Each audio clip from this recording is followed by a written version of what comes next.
tout ce que Dieu fait pour nous. Et on fait un stop dans la vie afin de pouvoir voir qu'est-ce que Dieu a fait pour moi dans toute ma vie.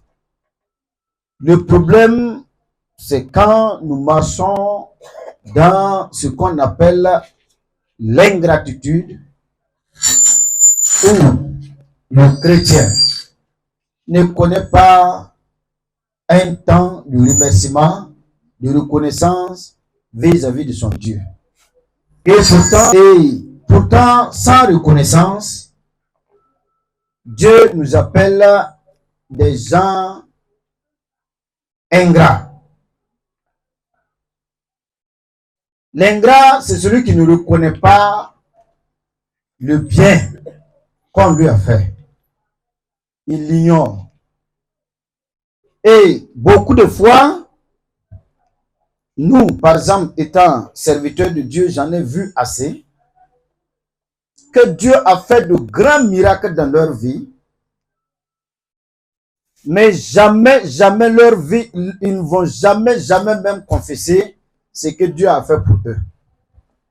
Je connais tellement, c'est peut-être quand ça bloque encore qu'ils viennent pour confesser qu'en tout cas, quand j'étais venu un temps là, ça a marché. Dieu a étendu ça, mais quand c'est fermé encore, qu'ils reviennent. Là, c'est envers les hommes.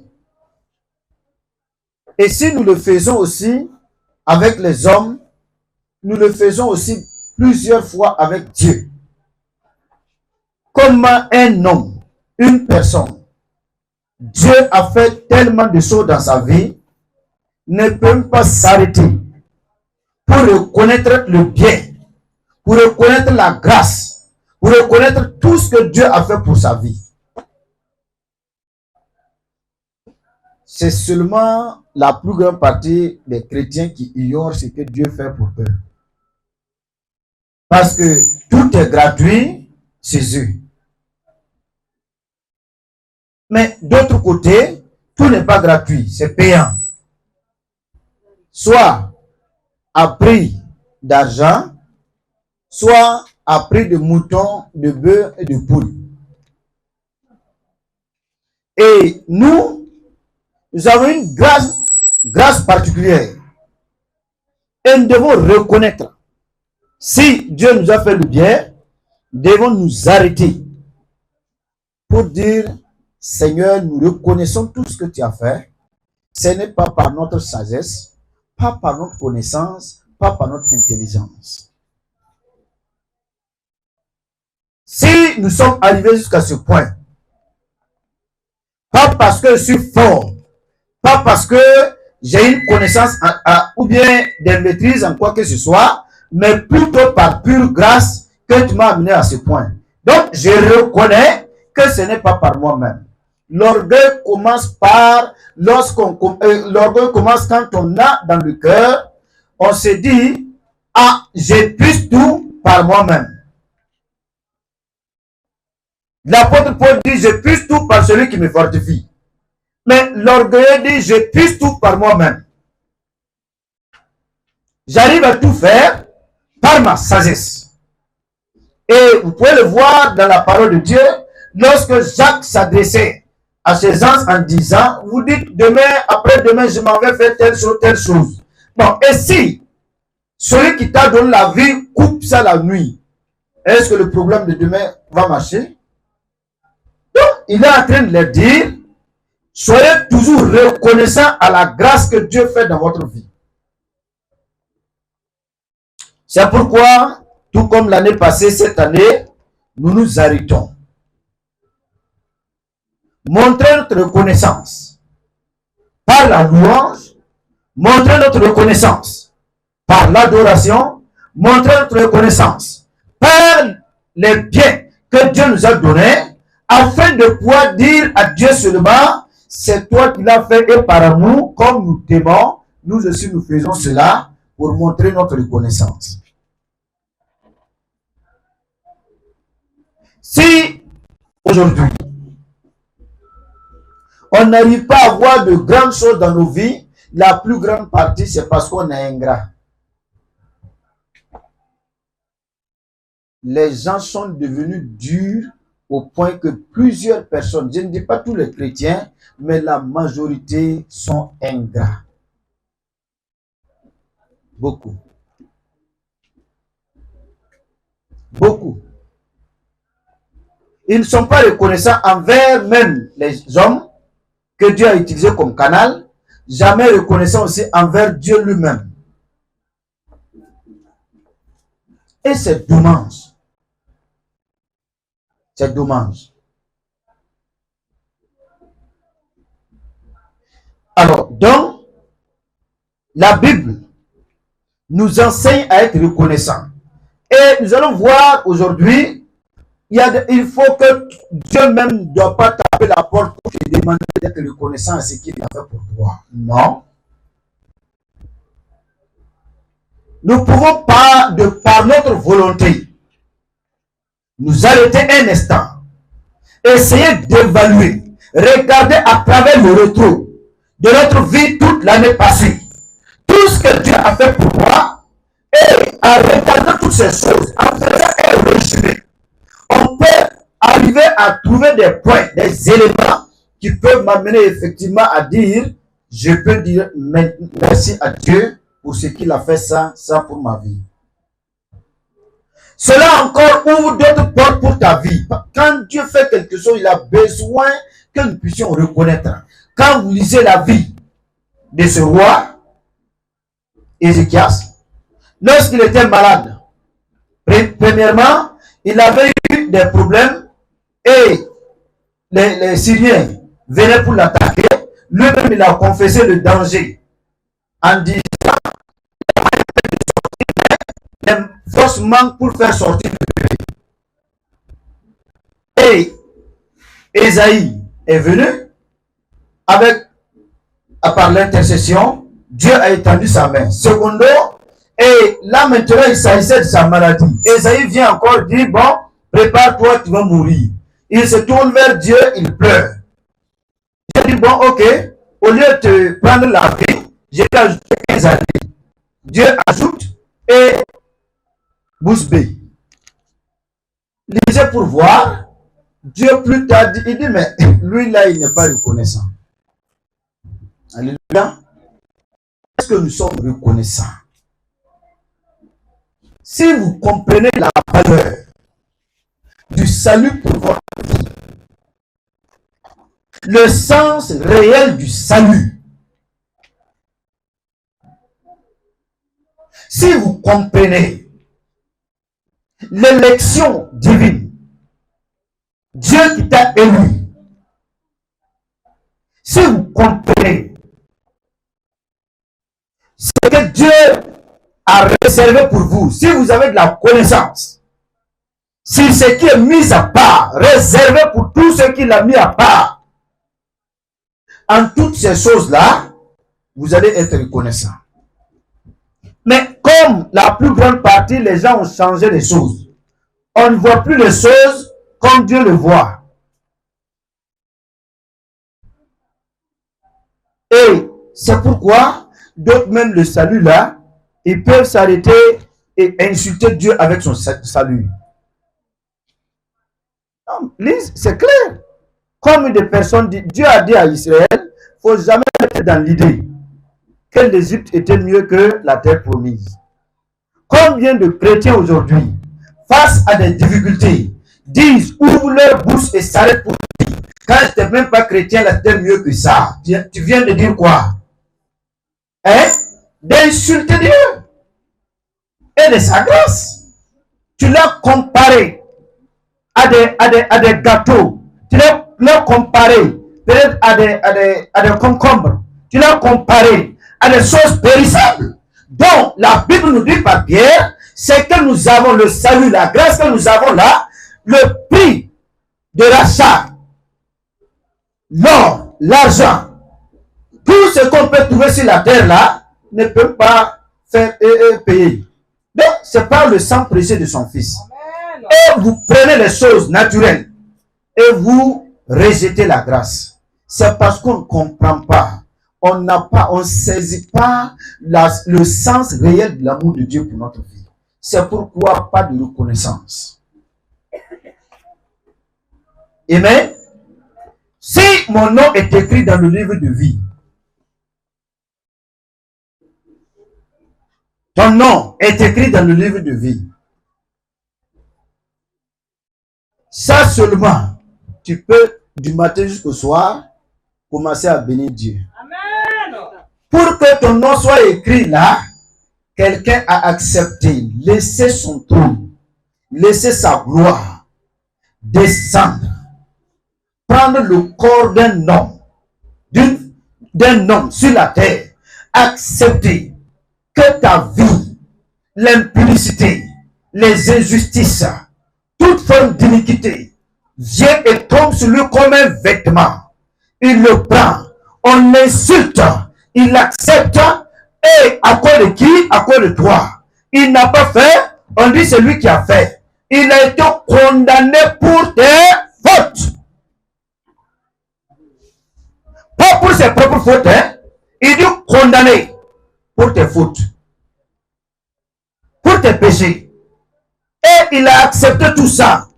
Partir sur la croix, recevoir toutes les formes de malédiction possible, descendre sur lui. Galates 3:13 dit, la malédiction est sur la personne qui a été mise sur la croix. Donc toute forme de malédiction qui devait venir sur toi, même la condamnation de l'enfer, c'est pourquoi il est descendu, goûter, entrer dans le fin fond de la terre, dans l'abîme, dans l'enfer, avant de ressortir avec la puissance de la vie, en arrachant les clés de la mort, et pour ressortir. Tout cela pour ta vie. Mais toi, tu es ignorant, il n'y a pas de merci dans ça. Nous avons tout bâclé. Notre vie n'est plus fixée sur l'essentiel, mais sur les choses éphémères. Les choses éphémères sont ces choses qui passent. Ce que je viens de recevoir, comme argent, peut finir tout de suite. Ce que je viens d'avoir, comme une voiture, va disparaître dans peu de temps. Le cordon de la voiture, tu veux ou tu veux pas, on va le hacher. Un jour, c'est coupé. Donc, les choses éphémères là, prennent fin, si vous voulez, quelques années, même pas 100 ans. Puisque tu ne pourrais même pas trouver 100 ans. Peut-être 110. Je veux que tu ailles jusqu'à 250 ans, c'est bien. Que Dieu te bénisse. Mais peu importe. Ah oui, tout cela passe. Et oui. Les gens sont comme ça, ils aiment qu'on les flatte. Ô roi, vis éternellement. Et puis, tu peux vivre éternellement. Mais si tu dis, ô roi, pourquoi tu fais ça? Même les prophètes disent, ah, si tu dis, et toi là, tu vas mourir, ils vont enlever ta tête. Donc le roi, il arrive, ah, ô roi, vis éternellement. Et puis le content, tu peux vivre éternellement. Ah. Les gens, on cherche à se séduire. Mais je voudrais que tu puisses être reconnaissant de ce que Dieu a accepté. Par l'œuvre de Christ, ton nom est écrit dans le livre de vie. Loue-le pour ça. Dieu n'a pas envoyé son Fils pour nous donner les choses éphémères. Non. Comprenez bien. Cherchez premièrement le royaume et sa justice. Et le reste vous sera donné par-dessus tout. Il dit, je sais que sur la terre, vous avez besoin de manger, de boire, de toutes ces choses. Mais la chose principale, ce pourquoi je suis venu là, c'est pour que tu puisses avoir accès au royaume, accès à la place réservée pour toi, où je vais m'asseoir. Jésus-Christ lui-même t'invite là-bas. Ça, c'est le premier élément qui permet, qui réjouit le cœur de Dieu. C'est pourquoi, quel gâchis, si nous nous arrêtons en chemin. Le ciel n'est pas heureux. Les gens ne peuvent pas se réjouir. Dieu ne peut pas être heureux parce que tu t'es arrêté en chemin. Maintenant que nous avons toutes ces choses-là, si nous sommes reconnaissants de ce que Dieu a fait ça pour moi, si je suis heureux de ce que Dieu m'a donné la vie, Je suis heureux. Mon nom est écrit dans le livre de vie. Je ne suis plus un homme de la terre pour dire terrien, mais je suis l'homme du ciel, un paradisien. C'est important, hein? Amen. C'est pas mieux? Regardez, vous ne comprenez pas. Parce que regardez comment les gens font, ne serait-ce que pour chercher la nationalité d'un pays dite puissante. Lisez la Bible. Quand on frappait l'apôtre Paul et qu'il disait je suis romain, celui qui le frappait a fait quoi? Tous ceux qui le frappaient ont dit hop, attends. Ah, ils sont allés vers le chef. Chef, on vient de frapper l'homme là, qu'on a frappé là, c'est un roumain. L'homme a dit quoi? C'est un quoi? Un roumain. Il dit attends. Il court vers Paul. Il dit ah, pardon, hein, tu es roumain. Il dit oui, je suis roumain. Ah, moi-même, c'est avec beaucoup d'argent que j'ai pu acquérir cette nationalité-là.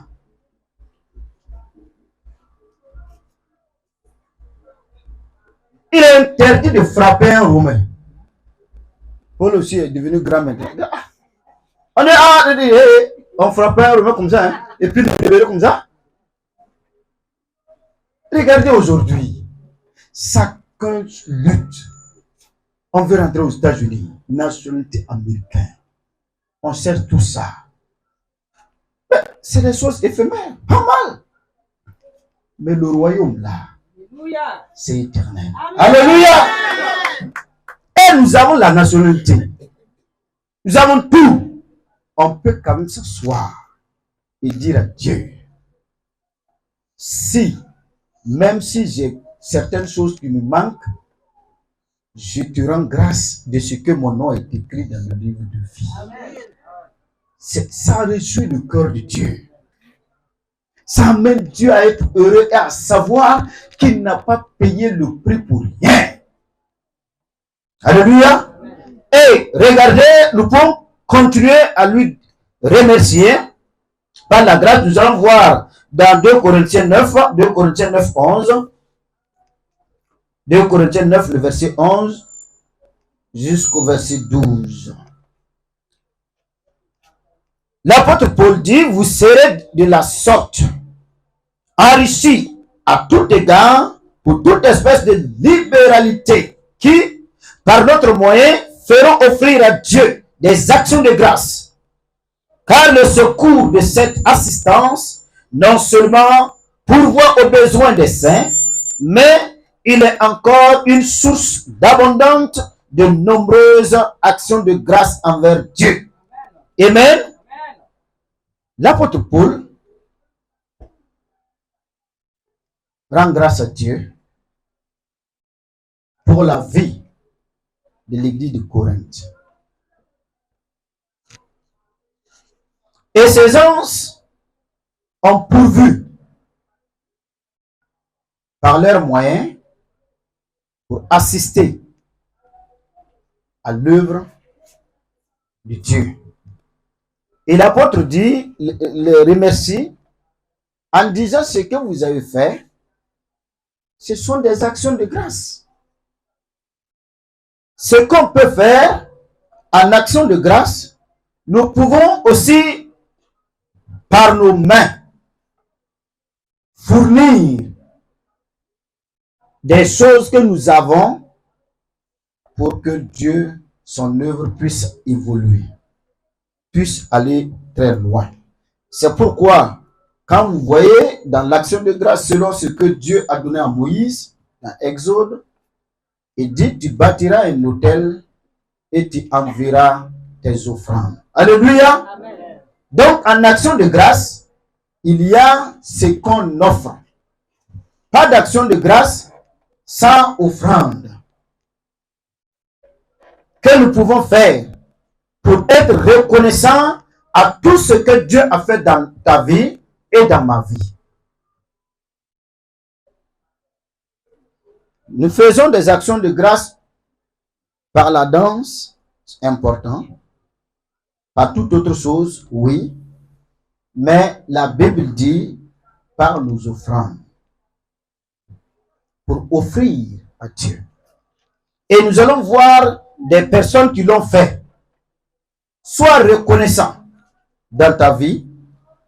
Sois reconnaissant sur tout ce que Dieu fait, la santé, les biens et toute autre chose que Dieu t'a donné. La paix que Dieu t'a donnée. Tu as traversé des épreuves, oui, bien sûr. Mais Dieu n'a pas permis que tu restes dans les épreuves. L'année a peut-être été tumultueuse pour toi, mais te voilà par la grâce de Dieu. L'épreuve peut venir, mais seulement l'épreuve ne va pas te prendre. C'est ce que la Bible nous dit. Dans l'épreuve, il fera une porte de sortie.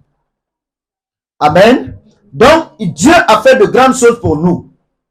Et si nous avons dans notre cœur la bonne pensée, nous pouvons nous asseoir et essayer de comprendre à quel point je peux être reconnaissant sur ce que Dieu a fait. J'ai dit ici, l'action de grâce est aussi la mesure que nous pouvons utiliser pour prouver les degrés de notre amour envers Dieu. Alléluia. Par ton action de grâce, on peut comprendre les degrés d'amour. On peut dire c'est l'unité de mesure. Ton action de grâce peut être l'unité de mesure de ton amour envers ton Créateur. Et si vous comprenez bien, cela veut dire que je regarde, je remarque, j'évalue tout ce que j'ai eu à faire durant l'année et que Dieu a rendu possible. Ou bien la santé, comme notre sœur venait de dire, la santé, la joie que j'ai eue plus tard, après avoir traversé des épreuves. Et tu sais que cela vient de Dieu, ça ne vient pas des hommes. Mais qu'est-ce que je peux faire pour montrer ma reconnaissance à Dieu? Je peux le faire par les biens que Dieu a mis à ma disposition. Je peux le faire par des danses.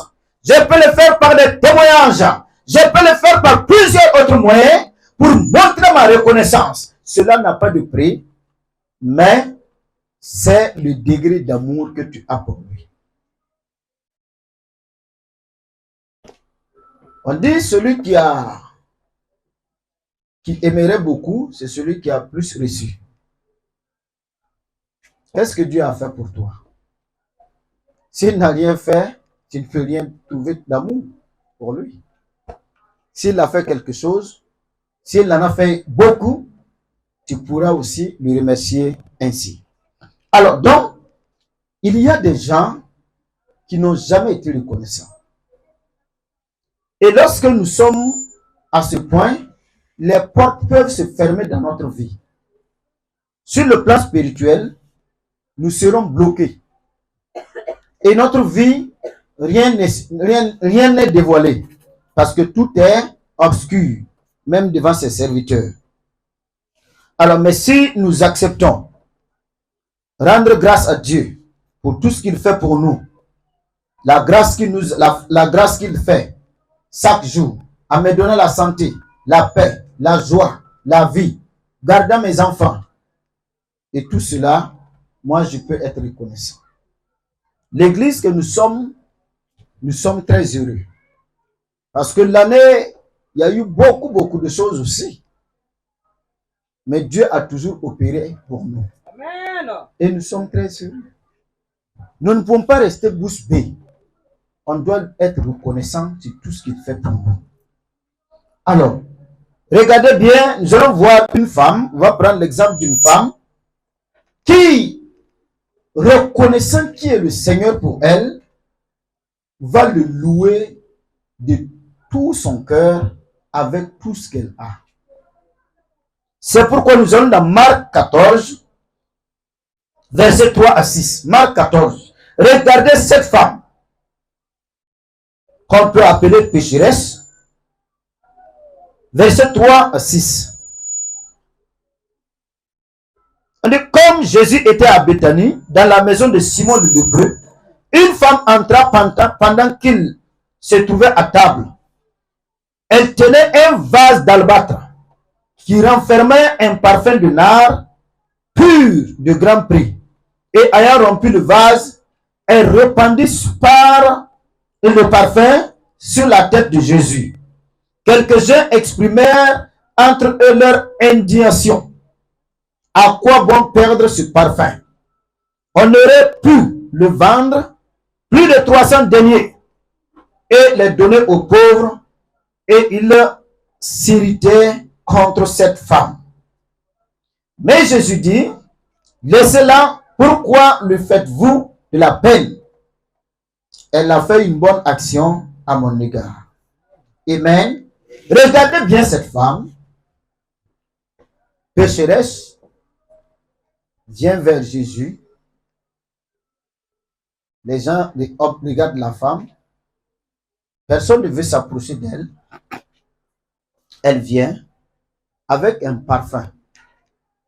Le prix de son parfum, ici, en évaluant, ça fait un salaire d'une année. En son temps. On dit l'économie de toute une année. Elle vient avec ça, rompre ce vase-là, mettre le parfum sur le Seigneur. Et ce n'est pas tout. La gloire d'une femme, ce sont ses cheveux. Elle prend ses cheveux, essuie les pieds du Seigneur.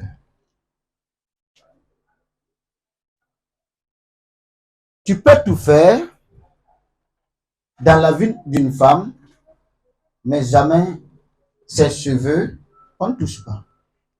Amen. Ce sont ces cheveux qui la rendent belle. Et les femmes ne jouent pas. Sauf les célibataires n'en connaissent pas. Nous qui sommes mariés, demande-nous. La tête consomme. La tête là, c'est la tête qui boit l'argent. Oui. Et cette femme, malgré cela, prend ses cheveux pour essuyer les pieds du maître. Cela montre à quel point la femme reconnaît l'œuvre de Jésus dans sa vie. Alléluia. Non seulement elle sait qu'elle possédait tous ses biens, ce parfum, et secondo, ses cheveux. Et voici, regardez, lisez bien. Jésus a dit, ce que la femme a fait serait écrite et partout dans le monde entier on parlerait. Alléluia, parce qu'elle a trop donné.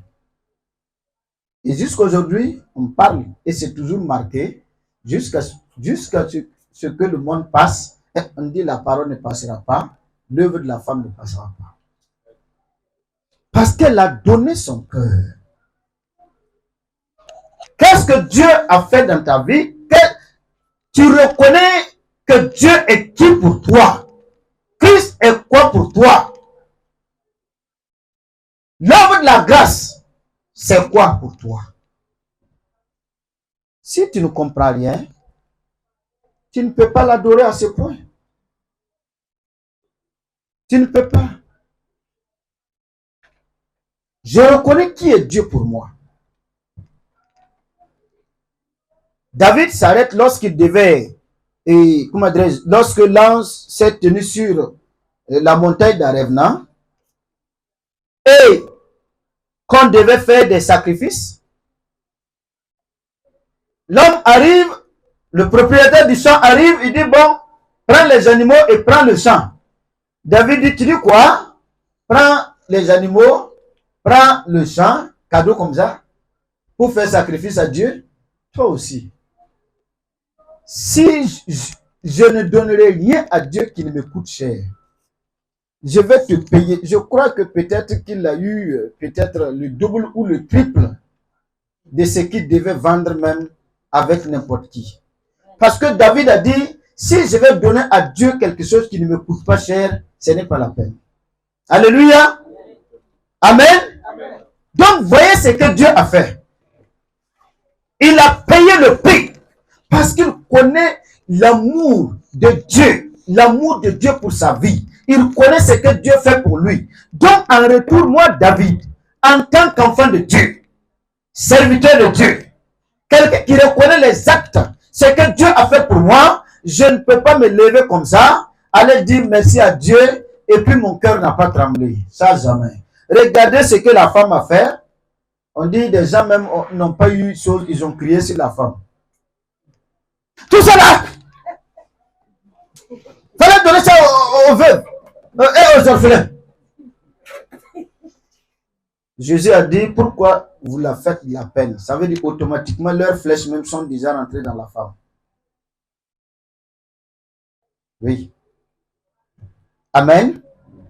Qu'est-ce que vous pouvez faire pour reconnaître ce que Dieu fait pour vous? Qu'est-ce que vous pouvez faire? La santé. Dieu a veillé. Les ordonnances là, tout est disparu. C'est par pure grâce. Il dit, les maladies là, vilains là, vous allez entendre qu'il y a la contagion partout. Mais sur vous et sur vos enfants, pas de contagion. Ceux que ça contamine là, tout le temps ils sont dans les hôpitaux. Souvent tu vas à la pharmacie même pour te payer un remontant, tu trouves d'autres leurs ordonnances, ça vaut ça. Amen. Dieu t'a épargné de tout. Beaucoup de fois. Un jour, quelqu'un disait, mais vous voyez, le chrétien ne peut jamais dire merci à Dieu si Dieu ne laisse pas passer par une épreuve pour sortir. Souvent, Dieu a besoin de merci dans sa bouche, il ne donne pas. Hein. Dieu dit, bon, ok, il n'y a pas de problème. Il lui fait passer dans un problème. Il crie, Dieu, Dieu, Dieu, Dieu, Dieu dit, bon, ok, tes yeux vont s'ouvrir maintenant. Il laisse, quand tu vas sortir, tu commences, ah, Seigneur, je te rends grâce. En tout cas, Dieu avait besoin de ça. Mais comme tu dis jamais ça là, je te laisse passer par l'épreuve, il faut me reconnaître maintenant dans ta vie. C'est ça. Parce qu'on n'arrive pas, on est ingrat. On est ingrat. Réfléchissez. Donc, l'ennemi allait te détruire. Dieu a fait grâce. Quand tu vas arriver au ciel, je te dis quelque chose. Quand tu vas arriver au ciel, où nous allons tout connaître là, tu vas voir, Dieu va dire, bon, on va mettre un film de sa vie. Il va regarder, il dit aux anges, mettez les grands écrans. Quand ils ont vu, fier, quand c'est sorti, il dit, assieds-toi bien, tu regardes. Tu vas voir, au moment qu'ils ont dit, bon, tout le groupe des méchants du quartier ou de ta famille, ce sont les bons, ok, on va l'égorger aujourd'hui. Au moment qu'on était prêt pour t'égorger, Dieu prend un autre, il vient te remplacer, il te dit, toi, passe. Et puis il t'égorge. C'est le jour là, tu vas dire, ah, tu as fait tout ça pour moi? Oui, mais il a fait ça. C'est parce qu'il ne t'appelle pas, viens voir, viens voir, viens voir, viens voir, que tu ne comprends pas que Dieu agit dans ta vie. Amen. Dieu ouvre. Dans le silence. Et c'est plus tard, nous allons tout connaître. Aujourd'hui, on connaît partiellement. Amen. Donc, nous devons tout le temps remercier Dieu de ce qu'il a fait pour nous à travers nos actions, afin que le nom de Dieu soit glorifié. Toute l'année, Dieu a veillé sur ta vie. Allons voir une femme aussi qui a montré sa reconnaissance à Dieu. Et la différence là, cette femme a donné des fortunes, mais de tout son cœur. Je vais te faire comprendre la sagesse de Dieu. Dieu veut voir l'unité de mesure que tu as dans ton cœur là. C'est ça, Dieu veut voir quel genre d'amour tu as pour moi. Cette femme a donné un salaire d'une année, l'économie d'une année. Et on va voir là, au chapitre 12 du même livre, c'est-à-dire dans Marc 12, nous allons voir que Dieu va faire quelque chose. Marc 12, 41 44. Marc 12, 41 à 44. Jésus s'étant assis vis-à-vis du tronc, regardez comment la foule y mettait de l'argent. Plusieurs riches mettaient beaucoup. Il vint aussi une pauvre veuve. Elle y mit 2 petites pièces, faisant un quart de sou. Alors Jésus, ayant appelé ses disciples, leur dit, je vous le dis en vérité, cette pauvre veuve a donné plus qu'aucun de ceux qui ont mis dans le tronc. Car tous ont mis de leur superflu, mais elle a mis de son nécessaire, tout ce qu'elle possédait et tout ce qu'elle avait pour vivre. Ah, vous voyez? Vous voyez la différence? L'autre, la femme à Bethanie, a tout donné aussi, mais de tout son cœur jusqu'à ses cheveux, pour montrer à quel point elle reconnaît l'œuvre que Christ accomplit, que Jésus fait dans sa vie. Qui est Jésus?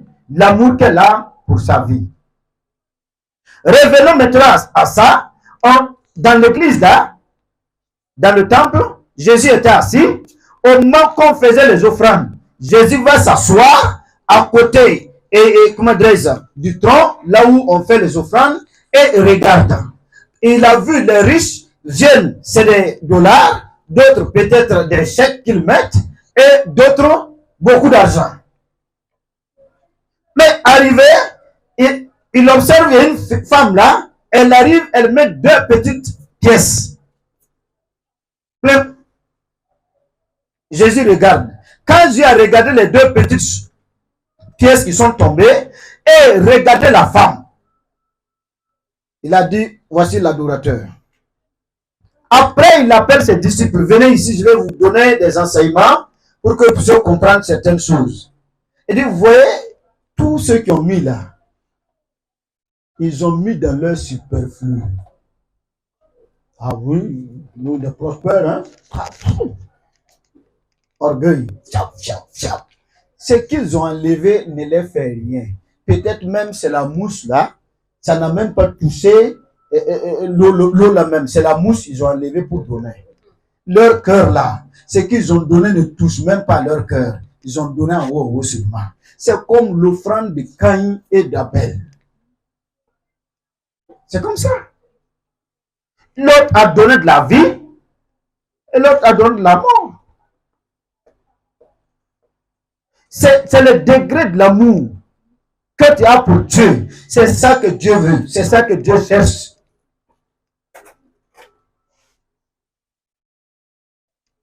Si j'ai 1 milliard et que j'ai enlevé 1 million, pour dire, les gens peuvent applaudir. Mais toi, tu regardes quoi pour ça? Ça, c'est la mouche. Ça, c'est rien. Même ce sont tes 10 francs. Tu as compris? Ça ne te dit rien. Mais la femme, Jésus dit, ce qu'elle a donné là, c'est tout ce qu'elle avait pour vivre. Toute sa vie, reconnaissant que Dieu mérite ça, tout, elle a tout donné. Dans nos actions de grâce, dans nos temps de reconnaissance envers Dieu, qu'est-ce que nous donnons? Notre superflu ou bien quoi? Comparez les dons de ces deux-là. Vous allez voir que les deux, chacun a donné. Celle qui avait à donner tout ce qu'elle avait de nécessaire et celle qui n'en avait pas aussi a donné tout ce qu'elle a de nécessaire. Pour vivre, elle a tout donné. Comme la femme Élie. Ce qui reste là, c'est pour faire un plat et puis on mange et puis on meurt. C'est tout ce qu'elle avait. Amen. Alors donc, si tu veux être reconnaissant aux actions de Dieu, c'est de le faire de tout ton cœur. L'action de grâce ou la reconnaissance va permettre à Dieu d'ouvrir encore d'autres portes dans ta vie. Quand Dieu regarde que le cœur, il a dit, écoutez-moi bien, les gens, il dit, mais d'abord, il dit, il y a une loi. Ce que vous voulez que les gens fassent pour vous là, faites aussi de même pour eux. Il va encore pour te faire comprendre, il dit, et si tu es injuste avec les petites choses là, qui va te donner les grandes choses? Hein? C'est ça qui est le plus grand problème de tous les chrétiens. Il te donne 100 francs. Il dit, enlève 10 francs pour moi. Je vais voir si tu es obéissant. Il dit, 90 francs là, il n'y a plus garba. Donc Dieu, arrête pour toi. Nous mange ça. Si tu es infidèle avec les petites choses, qui va te donner les grandes choses? Qui? Dieu est fou? Il n'est pas fou. Il va dire, ah, faut te débrouiller comme ça avec les insuffisances, ça va aller. Mais si tu as pris et que tu es fidèle avec les petites choses, quand Dieu va dire maintenant je vais t'amener dans la classe des millions et il te donne 100 millions, enlever 2 millions ne te dit rien. Tu as compris? C'est Dieu qui le dit. Jésus a pris les choses simples pour nous parler. C'est pas compliqué. Mais quand il donne, comment nous agissons? Nous montrons premièrement que nous sommes ingrats, secondo, que nous sommes rebelles, nous sommes désobéissants. Et après maintenant on dit, bon, il y a une chose qui est facile pour nous. Nous, on connaît une chose, on peut prier.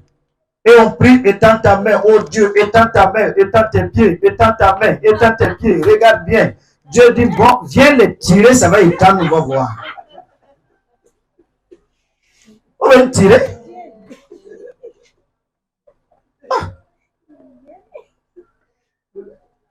Écoutez bien, vous savez, la foi là, si Dieu ne t'a pas aidé, on croyait qu'on peut amener Dieu à faire tout. Comme un garçon de salle ou bien notre copain, notre camarade de classe. Écoute bien, Dieu est un Dieu de principe. Si tu ne peux pas l'obéir, il faut arrêter tes cris bizarres. Il travaille tout par l'obéissance. Si je veux, j'obéis. Si j'obéis, je n'ai pas besoin de trop crier. Même si je crie, je suis fier parce que Dieu va m'exaucer. Mais on n'obéit pas et on dit à Dieu, agis. Dieu dit, mais est-ce que ça va dans ta tête? Tu dis, oui, ça va. Ça ne va pas. Ah.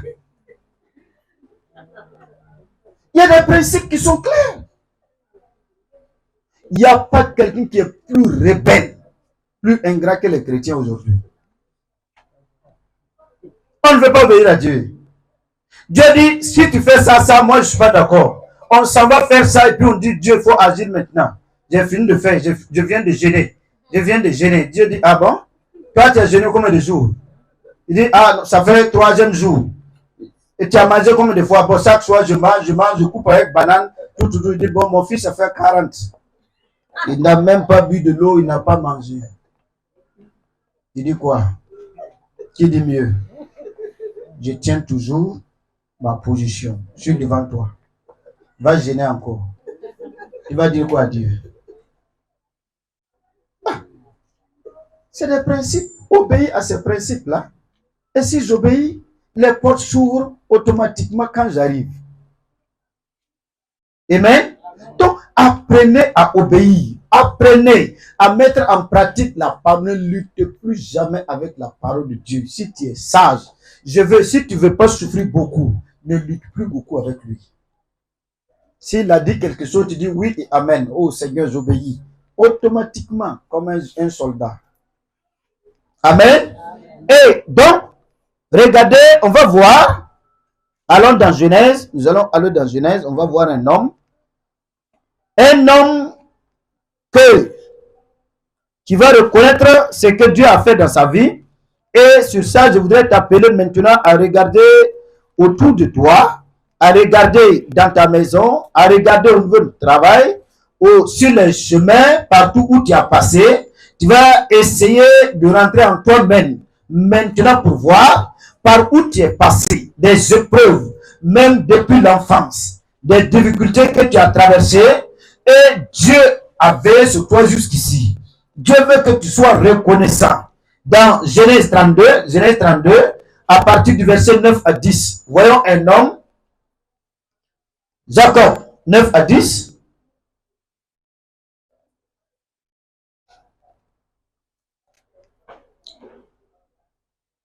Jacob dit, Dieu de mon père Abraham, Dieu de mon père Isaac, Éternel, qui m'a dit, retourne dans ton pays et dans ton lieu de naissance et je te ferai du bien. Je suis trop petit pour toutes les grâces et pour toutes les fidélités dont tu as usé envers ton serviteur.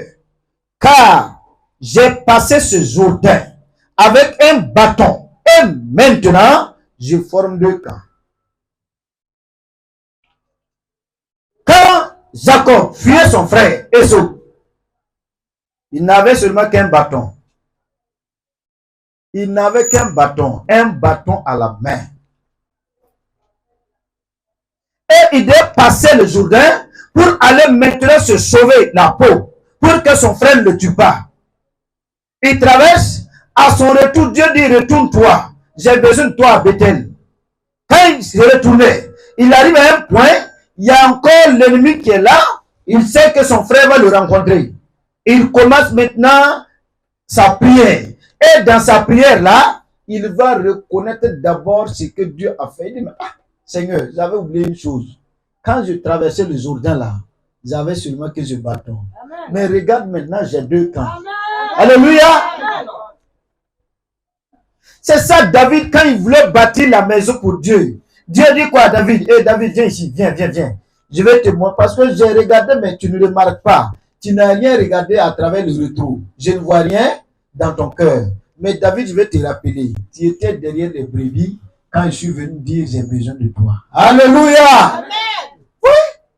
Il dit à David, c'était derrière les brebis. Quand tu étais là-bas, là, personne ne croyait en toi, toi tu ne croyais même pas en toi-même. C'est là-bas que je suis venu dire j'ai besoin de toi dans mon œuvre. Donc reconnais ça. Voici Jacob. Il reconnaît où il est quitté. Il dit, c'est avec un bâton je suis quitté ici. Mais voici ces deux camps. Je voudrais te poser la question. Regarde ta vie. Où tu es quitté et où tu es arrivé. Fais quand même une pause. Sois reconnaissant. Qu'est-ce que Dieu a fait pour toi? Toute l'année, qu'est-ce que Dieu a fait pour toi? Tu n'as pas vu quelque chose? Donc dis à Dieu, rafraîchis mon mémoire. Comme tu l'as fait pour David, rafraîchis pour moi aussi. Peut-être qu'il va te rafraîchir. Tu sauras que Dieu a veillé sur ta vie. Tu vas savoir que l'autre côté, à un temps donné, tu n'étais absolument rien. À un temps passé, la mort courait derrière toi. Au temps passé, les ennemis étaient autour de toi. Ils voulaient t'envahir, te détruire, t'anéantir. Et tu étais dans la boue, ne sachant que faire. Tu étais dans des larmes et dans des difficultés. Envahi de toutes parts. Cherchant à sortir, tu ne trouves même pas de repère. Tu es comme quelqu'un qui se trouve dans un labyrinthe. Tu n'as pas d'accès aux portes de sortie. Tu ne savais même pas, à un temps donné, tu étais dans des pleurs, dans des cris. Ta vie n'avait peut-être pas de sens pour toi. Mais ici, jusqu'ici, tu peux savoir, tu peux reconnaître où tu te trouves maintenant. C'est important de reconnaître ce que Dieu a fait pour toi. Ça va ouvrir des portes. Quand Jacob a reconnu, non seulement Dieu lui a donné de vaincre son adversaire, et encore plus de bénédictions. Alors, et toi dans ta vie? Pour terminer, voyons David. David, David dit, le psaume 35,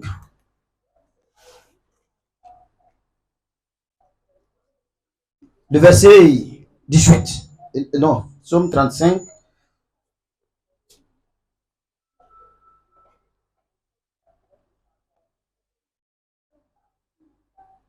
Voilà, il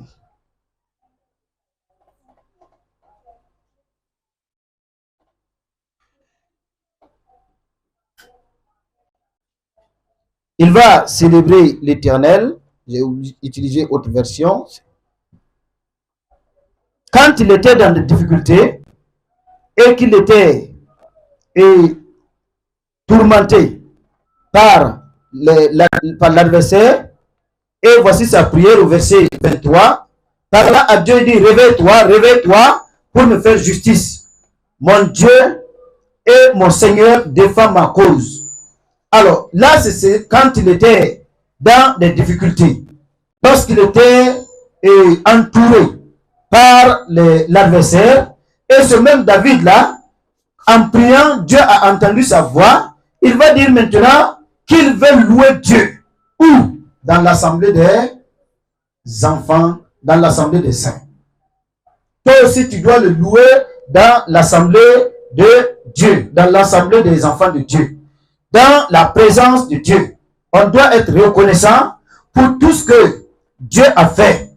Alors, et si nous reconnaissons, nous allons prier pour dire par les lèvres, par nos lèvres, dire merci à Dieu de ce qu'il a fait pour nous, mais pas seulement par les lèvres. Nous allons encore aussi lui remercier par des actions, par ce qu'il a fait dans notre vie, en utilisant les biens que Dieu nous a donnés pour lui remercier dans l'assemblée de ceux qui louent son nom. Alors donc, il reconnaît la grâce de Dieu dans sa vie et de ce que Dieu a opéré pour sa vie. Alors donc aujourd'hui, qu'est-ce que tu vas faire? Tu vas être reconnaissant à tout ce que Dieu a fait. Toi aussi, tu as prié comme David. À un temps donné, tu étais éprouvé. Tu avais des difficultés, des épreuves. Et Dieu a fait quelque chose pour toi. Et aujourd'hui, il est temps de montrer ton cœur à Dieu par le fruit de tes lèvres, c'est-à-dire des paroles de reconnaissance, par des biens financiers, par ce que Dieu t'a donné. Et c'est comme ça que nous pouvons montrer notre reconnaissance à Dieu. Si nous le faisons, les portes vont s'ouvrir et Dieu va encore nous amener plus loin. Mais si nous sommes ingrats, tous ceux qui ont passé par l'ingratitude, quand vous lisez toute la Bible, vous allez voir qu'ils ont connu des difficultés. Dis louer Dieu pour sa fidélité. Dieu est fidèle, l'infidèle c'est nous. Alléluia. Et nous allons lui être reconnaissants. Aujourd'hui, tu vas tout d'abord lui remercier. Peut-être que l'année a été difficile. Peut-être que les autres années étaient difficiles. Tu n'avais pas de quoi manger. Tu n'avais pas de quoi te vêtir. Tu n'avais pas de quoi résoudre certaines choses. Même pour avoir de l'argent. Veiller sur la scolarité de tes enfants. Beaucoup de choses. Ou bien en santé. Dieu a étendu sa main. Et il a veillé sur toi. Dieu t'a entendu. Qu'est-ce que tu veux faire maintenant pour Dieu? Pour montrer ta reconnaissance. Tu le loueras de tout ton cœur. Dieu ne cherche que ça. Le salut. Mon nom est écrit dans le livre de vie. Ça, c'est une grâce. Tu vas lui remercier. Tu vas peut-être te tenir debout et tu vas lui remercier. Tu vas lui dire merci. Tu vas dire à Dieu, nul n'est comme lui. Qui est Dieu pour toi, mon ami? Qui est-il pour toi? Qu'a-t-il fait dans ta vie?